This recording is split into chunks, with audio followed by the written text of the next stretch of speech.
Hi, I'm Bill Murphy. In addition to being station manager for Hicksville Community Television, I'm also a proud member of the Hicksville Rotary Club. The Rotary meets every week on Tuesday for a nice luncheon, also fellowship, fun, and a featured speaker that talks to the Rotarians about the events of the day or items of interest to the general community.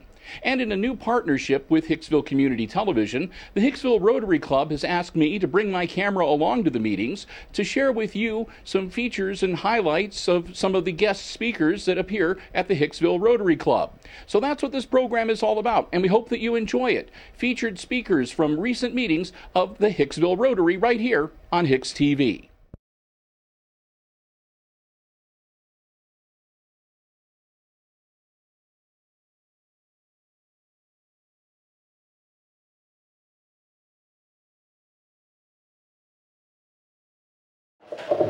Okay, I brought Kim Kemmer from the hospital, the local hospital here, and she works in the health fit with the workout and rehab, and I'll let her tell you a little bit about what all she does. I just think it's really great. I know we've had a couple people in to talk about the hospital and what they have to offer as far as after you get sick or hurt, but I don't think, since I've been here, we haven't had anyone talk about the preventative type of wellness that the hospital has to offer, and we're just super lucky as a community to have a facility like this. Lots of small communities, you have to travel 20 or 30 minutes away or have something like this. So I'll let her tell you a little bit about what they offer down there. Hi there, thank you for having me. My name is Kim Kemmer, as Courtney said, and I've been at the hospital for 7 years now. And my last child graduated in '06, and I thought, what am I going to do? And I started kind of praying about it, thinking what I should do, and I had two jobs come up at the same time. One was for over at the Paulding Rehab place, they have an exercise area, and one for Hicksville here. And so I prayed, and I felt led to come to Hicksville here. I have always just adored the people here. They have always been very special to me, and I really enjoyed this area. So I started there at the end of '07, and what I learned about Health Fit was it started actually in '92, and they actually started it as a program to help the cardiac patients, you know, kind of continue their exercising to keep them healthy. And then it progressed. They got a little bit more to where they started asking other people, you know, letting people know that it was open and they could join. And then in '99, they had built the Health Fit there. And Health Fit is just not a room to exercise at our hospital. It is also our cardiac rehab. They have patients there on Mondays and Wednesdays and Fridays, and the cardiac rehab person, he brings in those patients that have had heart attacks or bypass or stents, and they brought them in. And when you have a deterioration like that with your heart, you exercise. You get it better by exercising. You have pulmonary patients there. Jeff brings up his pulmonary patients to help them with their breathing. We have one lady at Health Fit, and she is on the lung transplant. And you think, why does she need to exercise? She's getting new lungs someday. Well, her body's got to be in top shape when she does this to be able to recover from this procedure. So she's in there 3 times a week. She exercises. She does what she can. I do keep my eye on her a little bit. You know, she's on the treadmill. Once she starts walking and then she'll stop, she'll have to hang on to the treadmill to get her breath. It is that intense. It's very hard for her. It'd be so much easier for her to say, I'm not doing this, you know, but she doesn't have a choice. So pulmonary patients are there. We also have the therapists bring over patients that have had knee surgeries or arm surgeries, and, you know, try to get them back to their strength again. You know, they're hurting. What do? They exercise, you know. So the people then that come on their own, they're there because they're trying to prevent, you know, any problems down the road. It doesn't mean it's a miracle cure, but it does help prolong maybe some injuries that you may be able to put off, a while. But people come in there, and there's all kinds of, there's cardio equipment of all kinds in there. There's different kinds of people that come in. There's some that they've never been in a gym before. It's like, they're scared, and, they don't know what to do. And so we talk them through it and give them assistance. And usually the orientation that we do with people involves knowing about every machine. But I've learned that most of them are like me. You're not going to remember everything that you was taught when you come in. And so I teach them about 3 or 4 different machines. And they get that, and they get comfortable, and then you start adding to that, and they really develop very well into their program, and they stay. I've got 5 90-year-olds that are exercising, and they're doing awesome. The one lady, she's 40-some years old, and she walks beside this lady that just turned 90, and she's just trucking on that treadmill, and everyone looks at her like, I can't believe she's 90. I'm not doing near what she's doing. But it's just something that they have kept active all their lives, and realize the importance of exercise. I've got many people that are in their 80s. You can see as they get older, their muscles, as you get older, your muscles tend to tighten. A lot of our therapy patients are there simply because they're tight, and the hamstrings can pull on the hip, the back.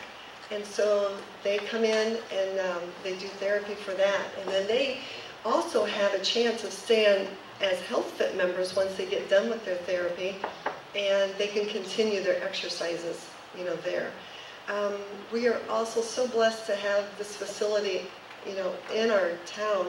We pull from, there's people from Harlan, from Spencerville, Edgerton, Bryan, Sherwood, Mark Center, Hicksville, Antwerp. You can't believe the surrounding towns that we pull people in here from. We get people from, there's one guy was from Hawaii. He'd come in to visit his family. He knew we had Health Fit available to him as a guest pass for $3 a day. He was there, people traveling. They'll come in, and their parents know about Health Fit, and they'll come in and get a guest pass. Then they'll be able, to exercise and everything. But also with our facility, we're not just for Health Fit members. We are also a Silver Sneaker facility, which means that people that are 65, the Medicare-based age, 65 or older, so there are some insurances that give this for free to join Health Fit and to do our Silver Sneakers class, which is like a muscle toning class. So that's very important. That has helped so many people because they're not able to afford sometimes, to come to the facility to exercise. So the most that I see, it's not the Medicare traditional, if that's all they have, it's not that. They don't provide anything like that. It's your supplement. And the ones that I see in this area are Anthem, AARP, Aetna, and Humana. Those are the 4 main ones that I see in our area through here. And which is our OPRS, our teachers from our school system, the hospital. The school actually is the STRS. They are able to come in for free, to this facility. The classes that we do, the muscle toning classes, they work all the muscles. They also do finger movements because with arthritis and everything. They do a lot of that, and range of motion. There's a lot of people can't take their arm up above their head, some of these older people. And so they work on that in the class. But both of it's free in the gym, and then also the classes are in our aerobics room, and they're allowed to go in there or do both. So we have that, to offer them. And our classes, they just charge a minimum amount if you're a Health Fit member. They're like $10 to do a class for 1 month. So there's the papers that Courtney passed out. I basically passed those out only because of our websites at the bottom. But of course, if all of you would like to join, that would be wonderful. We'd love to have you. But our website's there, and it will give you more information about the hospital, so you can look up about our classes. Once a year, we do what we call the Fit Walk. And it is something we've done for 21 years, and a lot of people participate in that. It's just the 5K that we do, plus a 10-mile bicycle ride. And I don't know if you realize, but when all the business people of Hicksville are there, you know, people see that and they say, wow, they're striving to take care of themselves. They want to be the best that they can be. They want to keep their health. It keeps your energy up while you're able to do your work that you're doing in your business. So any support, when you see, you know, yourself even out walking around, people see that. People see you exercising and everything. So it's a very good example, you know, of how you can show how your health is. You know, I originally was going to make Mr. Guilford do some, Bruce that is, not Turk. I never do this to Turk. But make Bruce do some push-ups, you know, or something, you know, to show an example of what he could do. I'm sure he does it at home, right? Occasionally. Yeah. But we're fortunate to have this facility here and everything. And did you have a question? What about pool therapy? Yes. Thank you for bringing that up. We do have part of our therapy is the Aquatics Pool. And the aquatic pool is, a lot of doctors have these patients come in, and these patients, there's no way they can do what we call on land, the exercises on land. There's just no way. And so by having the pool, they're able to go into the water. And of course the water absorbs a lot of your weight, and they can get stronger in there and start building more muscle without realizing that they're working very hard for that. And then once they do 2 weeks, sometimes 3, there are some that stay 4 weeks. We can't get them out once they get in there. So, but they do enjoy it. And then once they do that, they do the progression of going to the land. And then they start doing the machines in Health Fit, and just different machines like that the therapists know for that body part to strengthen. A lot of low back problems we'll see for the pool. We'll see some knee issues for the pool. We also have a lift, and this chair lift, it's from the top of our pool, and it comes over to the one side. Say we have a patient that doesn't, just can't use that ladder to climb into the pool.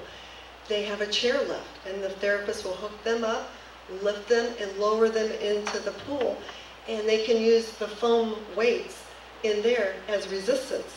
And it's amazing, you know, some aren't going to get better, but they're not going to get worse. You know, they can keep doing this, and then they can figure out what exercises they can do on land then too. But it's always really neat when our first graders from school come out and they take a tour of the hospital.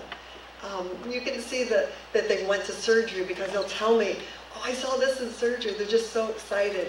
And then when they come in to see our therapy pool, I just warn them, you can't touch the water because germs on our hands getting into our pool, and you can't throw your teacher in the water.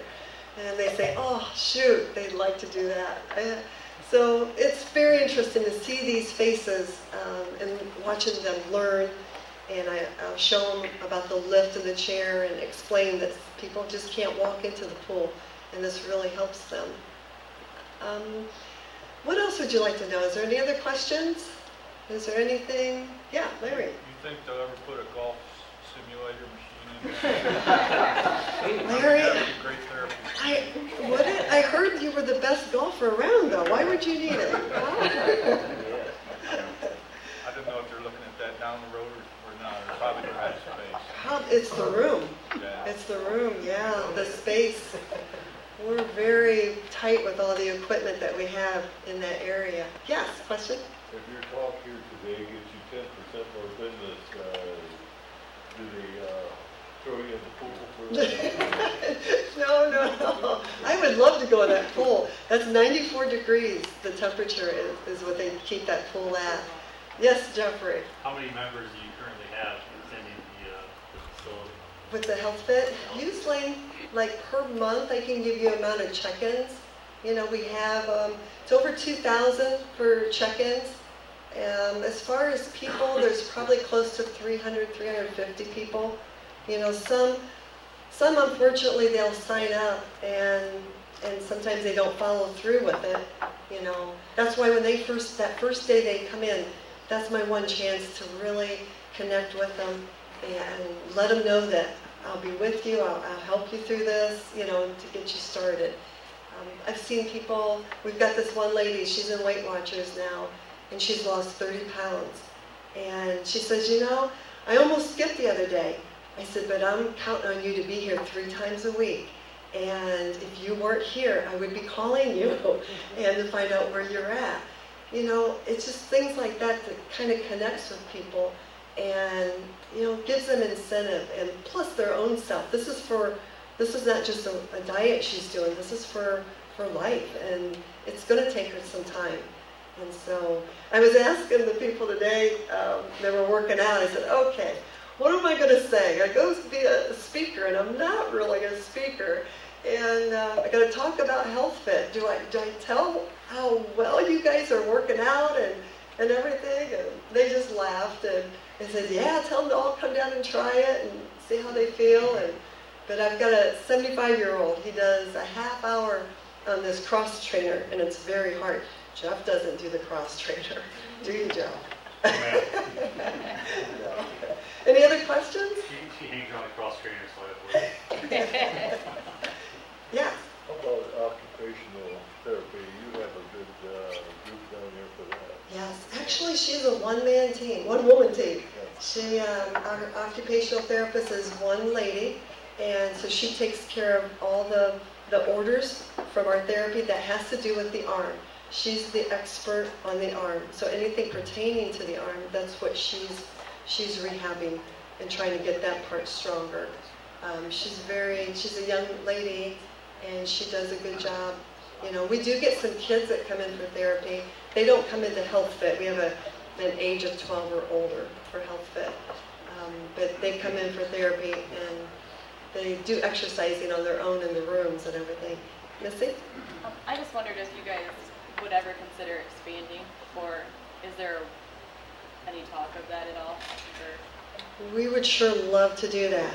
It's just where. It's, you know, I said, well, what's wrong? There's some land that's vacant on the other side. Just build a walkway over there and just add another. With all the vehicles and the traffic we have there. The parking, I know it gets really tight there, you know, too. But we would love to. When the CEO put this plan in for Health Fit, it was actually a little bit bigger, and then they downsized it a little bit. And I'm thinking, they just didn't know. I mean, for a hospital to have a gym in the same building was kind of unheard of back in '99, you know, is when it was built, but before that. So they really didn't realize, I don't think, how this would affect people and how it would benefit the community and everything, you know, here. So it would be awesome that they would do, you know, a sizing. I just don't think there's any way without relocating, you know, in there. So anybody have questions? No? Anybody want to come down and exercise? Everybody, yay! But when I first walked into the place, I thought, oh boy, this is kind of, what am I doing? I'm up at 3:30 in the morning and going to work, real excited. But I walked down the hallway, and in the therapy hallway, there's a sign. Keep in mind that the hospital is also, they get a representative from the Mark Center Township, from the Milford Township, and from the Hicksville Township.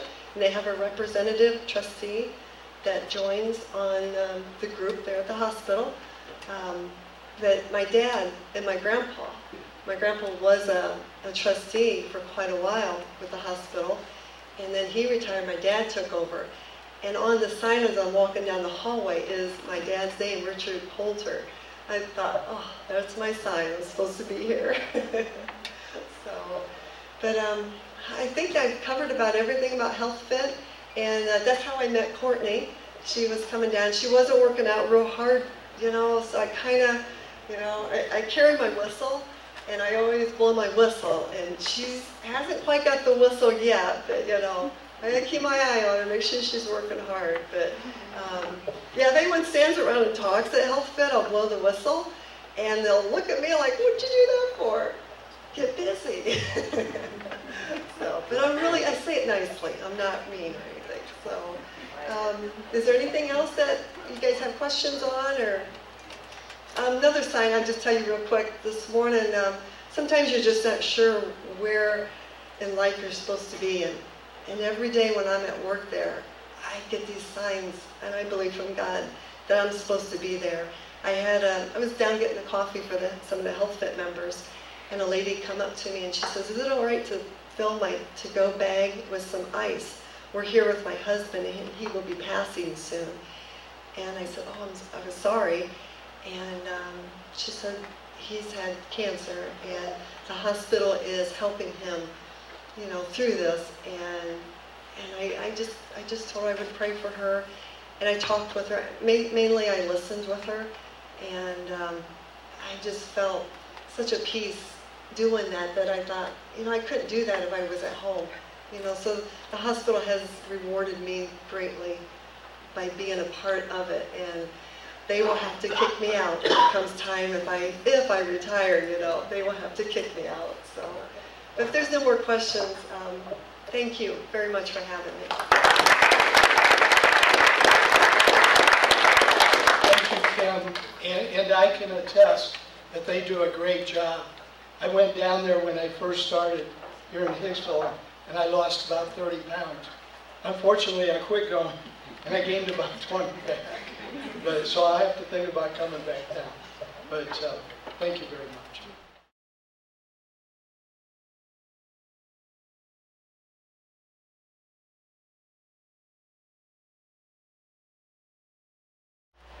Dear Rotarians and Presidents,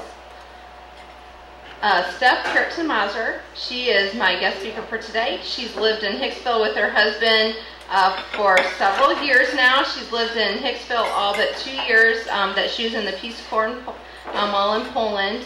Her husband is a banker. They have 2 daughters, Miana and Raina. She attends St. Michael's Catholic Church in Hicksville where she teaches CCD and she's a youth group leader. She also helps her husband run the Helping Hands Cancer Patient Assistance Program here in Hicksville. And it's a great program and they help many people throughout the year, so we appreciate that. Steph also serves on the Hicksville Park Board and the Executive Board for the Hicksville Community Service Center. Steph teaches English in Bryan, and she's also the FCA Huddle Leader and the Advisor for Interact program. Please help me welcome Steph. Okay, so last year I was invited to go on a Fulbright scholarship trip to Central and Eastern Europe to study the Holocaust and to encourage teachers to teach the Holocaust. What started this was a program called Bearing Witness. That was an award-winning documentary, and what we did, I and 8 other educators and some film crew, what we did is called Walking Witness, and our documentary will be done in about probably another year and a half to get all the film together. We focused on 4 survivors, Aaron Weisfall from Poland, Philip Markovich from Poland, Clara Rona from Hungary, and Al Negrin from Greece. Now a lot of people, they hear Greece and they're like, Greece? Yes. In fact, one of the more heartbreaking stories is that of the Greeks, because of course they came from a very warm place. They took them 3 weeks in cattle cars to reach Auschwitz, and many of them died on the way. And then since many of them didn't know the language, they didn't speak German, they didn't speak Polish, they didn't speak Russian, they perished because they simply didn't know what to do and they couldn't communicate. And I'll say a little bit more on that later. Shannon, you can go to the next slide. Okay, here are some statistics. It's very brief, but Poland, of course, you can see over 3 million Jews in Poland before in 1939, and then after World War II, there were 3 million that were killed in the final solution. And then after World War II, today there are only about 25,000 Jews in the entire country of Poland. So statistics are kind of nasty because you don't want to get wrapped up in those large numbers. But if you think about it, how many people in the United States just that one country would represent, gone forever off the face of the earth. Next slide, please. And this is, of course, a World War II map of Poland, because now you can see on the eastern side, many of those places are in the Ukraine or in the other northern Baltic states, Latvia, and I always want to say them in Polish now, I can't remember them in English, I apologize. But where you see the bright red spots, those were in larger cities that had their own killing ghettos. And then the ones with the death heads on them were, of course, extermination camps. And we traveled to Warsaw, to Łódź, and to Auschwitz, which is right outside of Krakow. Thank you. Next slide. Okay, so I didn't want to hammer you too hard. I will tell you that I immersed myself for 30 days in dead Jews, synagogues, cemeteries, just survivor stories, interviewing survivors, sometimes with translators, sometimes not, and it's very heavy. But I want to show you some neat things that are happening in Warsaw. When I lived in Poland many, many years ago, 20 years ago, it was an embarrassment. It was something they swept under the rug. They didn't want to deal with it. You go there today, there are several memorials to the heroes of World War II, to the heroes of the ghetto, which you see on the right-hand side. On the left is a group of scouts, and these are younger people, 16, 17, 18-year-old kids, male and female, went to Pawiak, which was a prison, to storm the prison and release the prisoners that were kept there.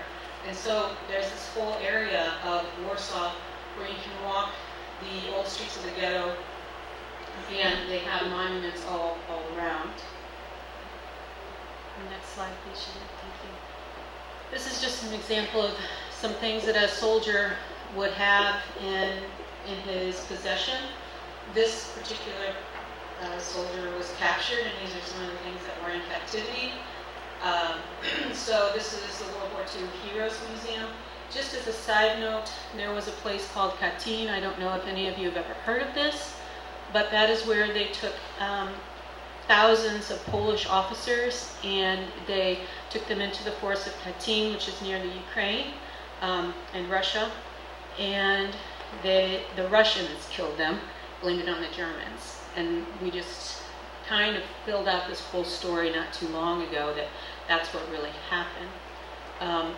We do, with the Holocaust, I know that we focus primarily on Jews, but there were so many other people that were murdered by the fascists.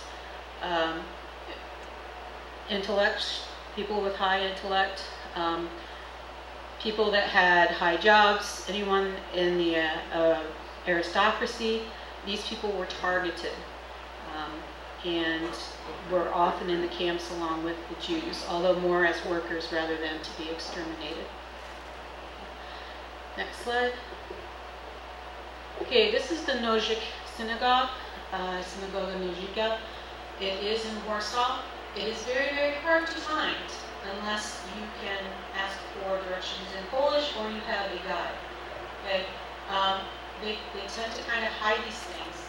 This is the only surviving synagogue in Warsaw. Warsaw, a place where they once had over 300 places of worship for Jews. This is the one that survived World War II. The Germans used it as a stable. They kept their horses in the synagogue, and they also used it as a depot. And there again are some statistics. In 1939, over 393,950 Jewish people just in Warsaw. Today in Warsaw, people kind of hazard a guess between 1,000 and 4,000, but there aren't very many practicing Jews anymore. So in the entire country of Poland today, there are approximately 25,000 Jews. Most of them are not practicing Jews. From Warsaw, we went to Łódź. The thing about Łódź is here you're going to see this is the station called Radagast in German. And these people, Łódź is right on the border of Germany. So all of the Austrian and German Jews, this is where they would have their deportation. They would be sent to the Łódź ghetto first. And at this point in time, they would also, when they were first experimenting with the final solution, they would send them to killing vans in a place called Helmno. So they had these vans set up, and they would put the Jews in the vans, and then they decided that that wasn't quite efficient enough, and that's when the death camps really started to grow. But here, of course, this is the station called Radagast in Łódź. And this is also where I spent several hours, along with two other teachers, in the archives, looking up information on Aaron Weisskol and his family. Next slide, please. We went there specifically, and I should note, these 4 survivors that we keyed on, they're all from the Toledo area. Okay? And Al Weisskol, we actually found his father's grave. That's the cemetery in Łódź. It's a very huge Jewish cemetery. You can see that it's not been taken very good care of, but it actually looks good compared to some of the cemeteries we visited. But we did happen, by miracle, to find Aaron Weisskol's dad's grave. And so we cleaned it, we prayed over it, we actually said Kaddish, which is the Jewish prayer for the dead. And it was a very moving experience to be in this very peaceful place. I'm going to ask you a question because I think you guys are going to be able to answer it pretty easily. Why do you think that the Polish cemeteries have gotten into such a state of disrepair? Why do you think the Polish cemeteries are in such a state of disrepair? Leonard? We have some guys in the German chapter over in Poland. They went back to Poland to try to find a tombstone for their cremation. And the cemeteries were clean. And they say, where did the tombstones go? They said our buildings are in such bad shape that we had to use the stones from the cemetery to repair our buildings. They were in such bad shape. Yeah. Would that be one of the reasons? That is one of the reasons. They would take these stones and they would lie them down for roads, for sidewalks, put them up for buildings. And there's another reason that they're in such a state of disrepair. Bruce? Part of it, I would guess, is they don't have enough relatives left that would care. And that's it. There aren't enough Jews left to take care of all of these stones, all of these memories that are here. They're no longer memories because there isn't anyone to remember. There's no one left to remember. And that's one of the cornerstones of what we are trying to do as educators with this, to say we have to remember, because if we forget, who's going to say it's not going to happen again? And we know, we live in a time when we know things like this are still happening, maybe on a smaller scale, but it still happens. Next. Krakow. This is, and I am prejudiced, probably one of the most beautiful cities in Eastern and Central Europe, if not all of Europe. Prague comes a close second, but I wanted to put that there for you so you can see this is the Sukianica, the old clock hall. It's a very beautiful place. Next slide, please. This is, I think all of you probably recognize this. In Poland, it's called Auschwitz, this place, but it's Auschwitz-Birkenau. There are 2 campuses. There's Auschwitz itself, and then there's Birkenau, which was more for the extermination. Our group, spent 5 hours in Auschwitz. We had private tours, and we could go places where other people couldn't. And then the next day we went back to Birkenau and we spent 7 hours in Birkenau. It is very difficult to stay there, as you can imagine. But I think because all of us have compassion, okay? But anyway, those famous words that work makes us free. Something about Auschwitz or Auschwitz you may not have known is that they used political prisoners at first to build the brick buildings, because there weren't brick buildings there at first. They built the brick buildings, they used political prisoners to do so, and then they made the people, of course, create the furnaces and the ovens and the showers. Okay, so that was all camp labor that they used to do this. Okay. Next slide, please. This is just a memorial stone. Okay. And this, I just keep this picture in your head, and then Shannon, go to the next slide. This is the only place where the Sonderkommando, that unit of Jewish people that were in charge of pulling the bodies out and then taking them to be burned out of the showers, they actually had a major rebellion there, and they blew up that particular building where these things took place. All of them that were involved were subsequently caught and executed. Over 450 people were involved in this particular plot. Museums in Krakow, the Schindler Museum, very famous, and then there's the Jewish Museum also. Just remind all of you, I'm sure, are familiar with Schindler's story, Oscar Schindler, and that, of course, is an oven for people. Next. Gross Rosen and Complex Reese, two kind of in the same area. The caves on the right, just want to let you know, they sent Jewish prisoners, and one of our prisoners was one of them, one of our survivors was one of them, that dug man-made caves under the mountains. Now, we're not sure what the Germans wanted to do with that, if they wanted to do dirty bombs. That was one theory, to test dirty bombs under there, maybe to have a safe place to go to. But these were all created by prisoners. And then on the left, Gross Rosen, that's a memorial to some of the people that died there. That was a quarry.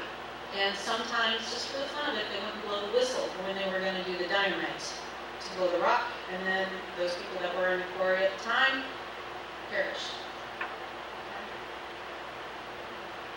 We moved on to Hungary, a very beautiful country. The next slide, please.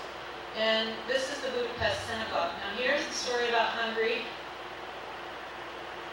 Hungary did not release its Jews until 1944 because they were in collusion with the Nazis for a very long time. In 1944, 400,000 to 600,000 Hungarian Jews, by the way, March of 1944, 600,000 Hungarian Jews were sent to Auschwitz. 400,000 died in 22 days. Anybody want to tell me when Victory Europe Day was? In June of what?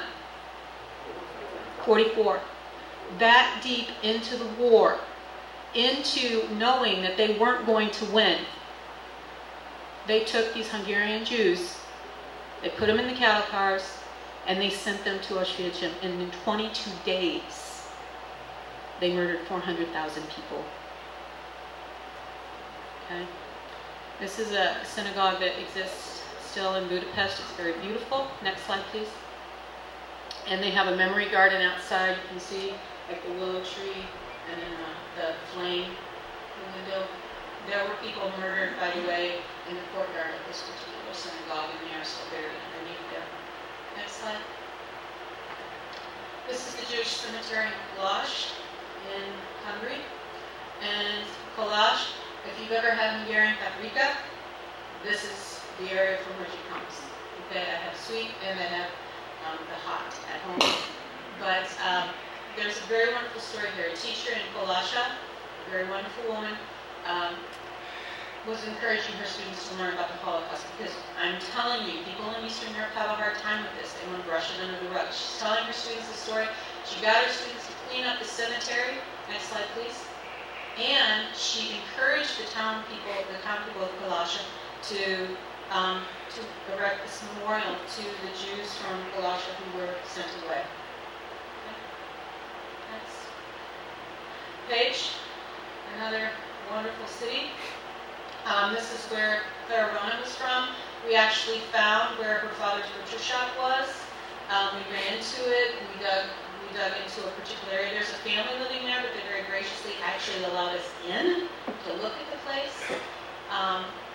Clara Rona is, she's very funny to speak to because she's like, we were rich. We weren't practicing Jews. We were accepted into our into Page. We had no problems.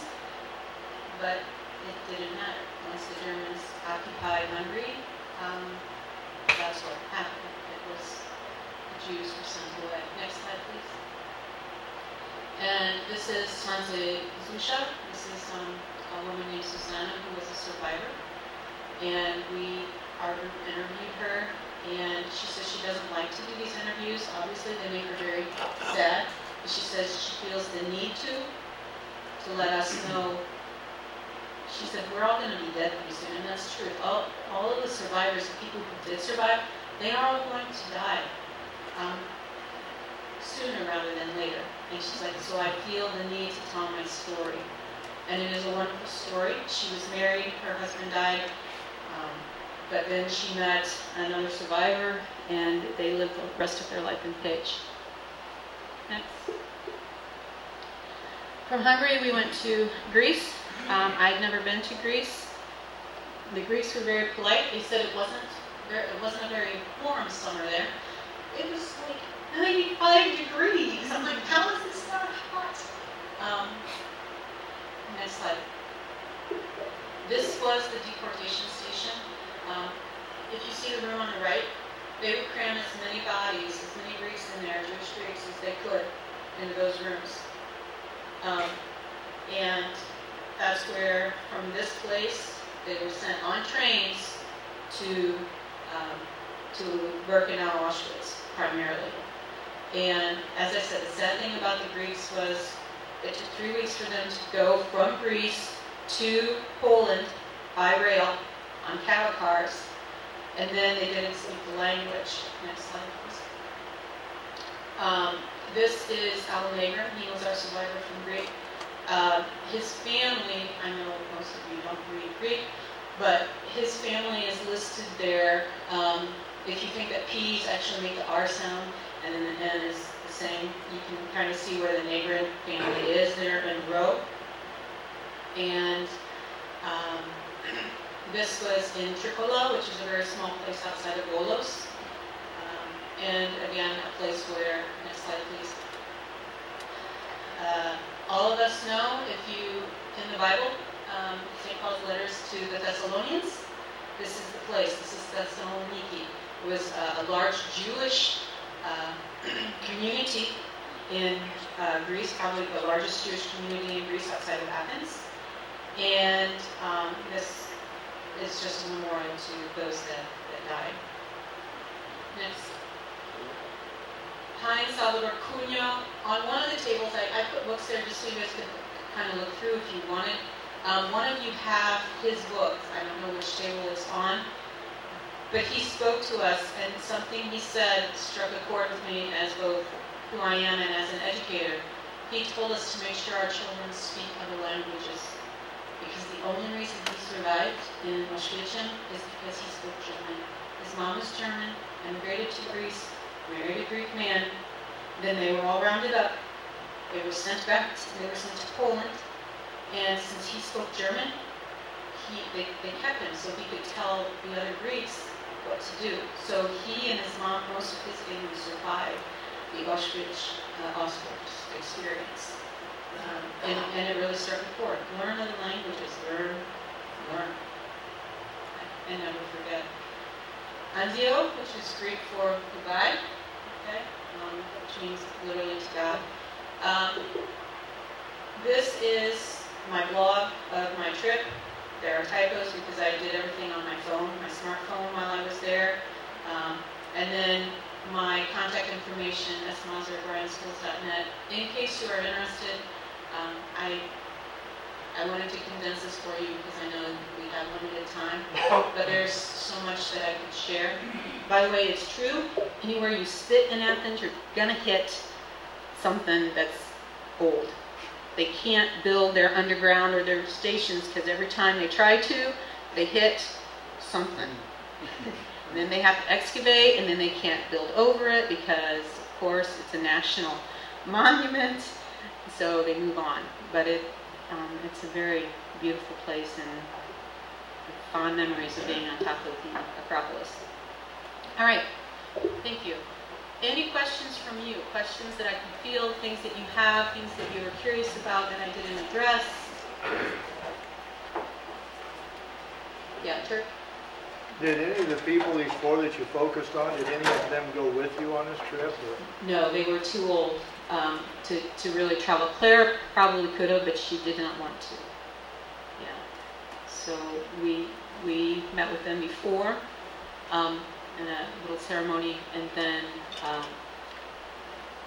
there were 6 total survivors, but one was from Germany and one was from the Netherlands, and our scholarship only applied to Eastern and Central Europe, so we focused on the 4 that I told you about. Other questions or comments? I know that there are some of you in here are the greatest generation, so you might have other things to share. I was just going to make a comment. For those of you who aren't aware, we've implemented at the school, they take a trip to Washington, D.C. in their 8th grade year. Steph and I were privileged enough to go with our girls 3 years ago, and one of the afternoons they spend at the Holocaust Museum, and most of the kids will tell you that that's their most memorable stop of the entire trip. It's a very, very moving place for them, and as you're walking in, of course, they're, chit-chatting with each other and joking about stuff, and they're on their phones and they're doing this or whatever, but within the first 20 yards of being in the building, they're immersed in it, and they're really certainly not getting the exposure that we could give them if we could take them all to Europe, but they're getting a hands-on. And if you're ever in Washington, D.C., I encourage you to plan an afternoon, a day to spend at that museum, because it's even some of the tour guides are actual survivors or children of survivors, and it's you walk in and the elevator that takes you up to it is designed as a gas chamber, and intentionally they shove as many of you into it as they can just for the kids to get that idea. And it's a great program if you And you don't have to go all the way to Washington, D.C. The closest Holocaust museum to us is in Farmington Hills, Michigan. It's a 3-hour trip from here, and it's relatively new, and it's just a wonderful way to see these things. I hesitate to use words like wonderful and great when I talk about this because of the subject matter, but if you're interested in this thing and you want to see things happen, and they often have speakers there too, go to Farmington Hills in Michigan, just outside of Detroit, and visit the Holocaust Museum there. Yes. There was a group of us from this area that visited Dachau, and that was a prison camp in a beautiful town where artists usually go to do painting and singing and all of that. And anyway, they were on the edge of town, and they couldn't escape, and our bus was, always talkative, but when we left there, I don't think anybody said a word for 2 hours. Just tore your heart out. It does, and my heart often goes out to the Polish people because their homeland was made into one giant extermination camp for the most part. All of the main extermination camps were in Poland, and Sobibor. They made a movie called Escape from Sobibor. It's an older movie. Dachau, Auschwitz, and Birkenau. These places, Helmno and Łódź, these are all places that I've been, as you have, and how awful to have that as part of your history. Stephanie, you also spoke of, and I'm reading a real good book about it right now, but they made a list of people of interest, like you said, educators and different ones. Did your husband have any family that died as a result of that? His grandfather did not die, but my husband's grandfather on his mom's side, Kita, was in Auschwitz, the work camp part, for 3 years, 2 or 3 years, and then came back. There's more to that story, but basically what happened in Poland was if you were a communist sympathizer, you got more stuff after World War II, and if you weren't, you didn't. So families that had inordinate amounts of wealth but refused to play the party game, they lost their wealth. And the ones that did play the party game, they kept their wealth. So, well, yeah. As a side note, in Hungary, my last name, my maiden name, Keriksen, is Hungarian. Boldog Karácsony means Merry Christmas in Hungarian. And all these Hungarians are asking me, are you Jewish? I'm like, no, Catholic. Are you sure? Pretty sure. Because what happened in Hungary, and it's told in one of the books here, a lot of the Hungarian Jews changed their last names from Jewish-sounding last names to more Hungarian-sounding last names, like Magyar, which was the founding kind of people of Magyar, of Hungary, or Karácsony, which means Christmas. How much more, Gentile can you get? But, or Christian can you get? So they kept asking me that, and I can no. And then I'm starting to doubt myself. I'm like, well, maybe there's something that my grandparents weren't telling me, but I'm pretty sure no.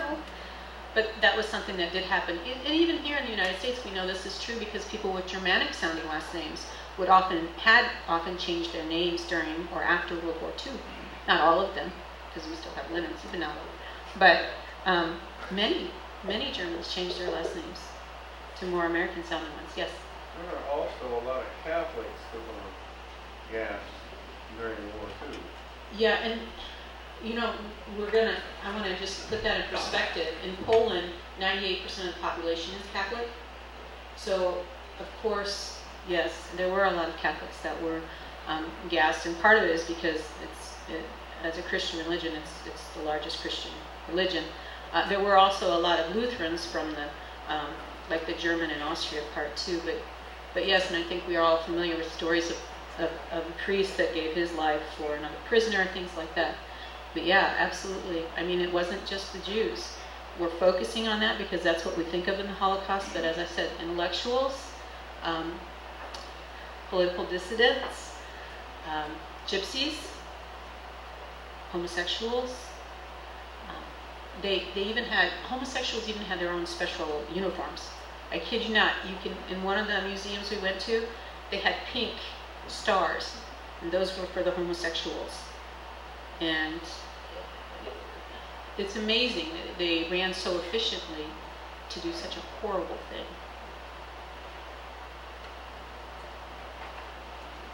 Yeah, I think our time's up, so thank you very much.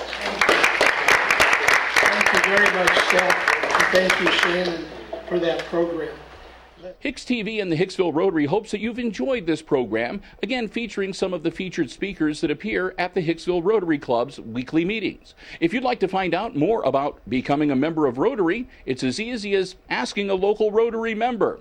And we hope that you'll join us again soon for more highlights from the Hicksville Rotary Club right here on HIX-TV.